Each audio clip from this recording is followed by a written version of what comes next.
ठीक है बेटे।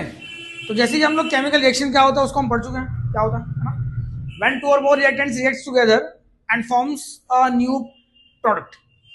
ठीक है, तो उसे हम क्या बोलते हैं, केमिकल रिएक्शन आपका हुआ है जब दो या दो से ज्यादा रिएक्टेंट्स आपस में रिकम्बाइन होते हैं, रिएक्शन करते हैं, उसके बाद वो दो या दो से ज्यादा प्रोडक्ट्स आपके बनाते हैं।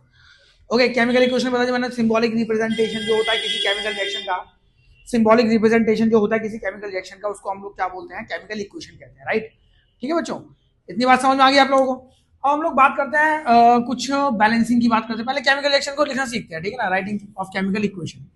देखो बेटा, उसके लिए ना आपको ना पहले तो ना देखो एटॉमिसिटी सीखनी पड़ेगी।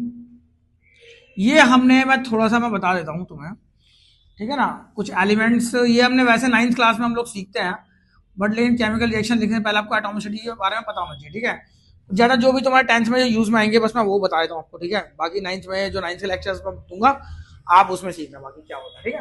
देखो बेटे, जो मोस्टली गैसेज जो होते हैं, जितनी गैसेज होते हैं, गैसेज का मतलब आ गया जैसे कि मैं अगर बात करूं गैसेज का मतलब आ गया जैसे लेट्स से कि ऑक्सीजन हो गया आपका, ठीक है, ये हाइड्रोजन हो गया, ऐसा आपका क्लोरीन हो गया, राइट, ब्रोमीन हो गया, समझ रहे हो।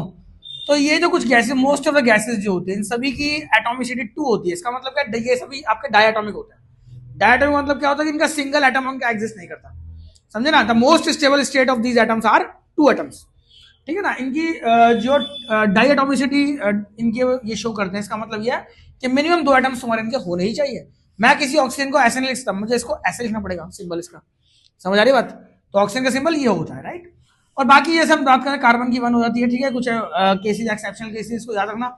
और जितनी मेटल्स हैं, मेटल या कह सकते हैं सॉलिड, मेटल का मतलब जैसे सोडियम हो गया आपका, एल्यूमिनियम हो गया, जैसे लेट्स से गोल्ड हो गया, गोल्ड को बेटा हम AU पढ़ते हैं, ठीक है। और जैसे कि और आपका कैल्शियम हो गया, तो ये सभी एटसेट्रा जितनी मेटल्स तुम्हारी हैं बच्चों, इनकी एटॉमिसिटी भी क्या होती है, 1 होती है, ठीक है। तो इसको तुम ये याद रखोगे, समझ आ रही बात। तो सिंगल एटम जो हमारा आएगा वो हमेशा जब भी कोई राइटिंग, हम क्या पढ़ रहे हैं, राइटिंग केमिकल इक्वेशन, क्या पढ़ रहे हैं, राइटिंग केमिकल इक्वेशन, ठीक है। तो बेटे पहले तो आपको क्या होना चाहिए, सिंबल्स पता होने चाहिए, ठीक है।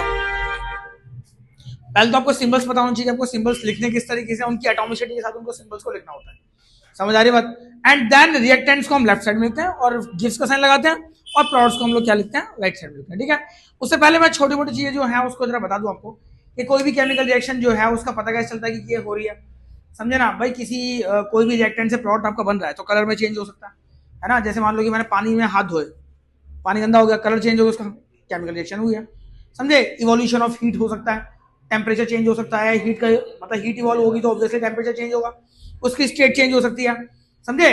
तो ये कुछ चीजें हैं जिनसे हम पता लगाते हैं कि हाँ कुछ केमिकल चेंज इसमें हो रहा है, there is something happening, right.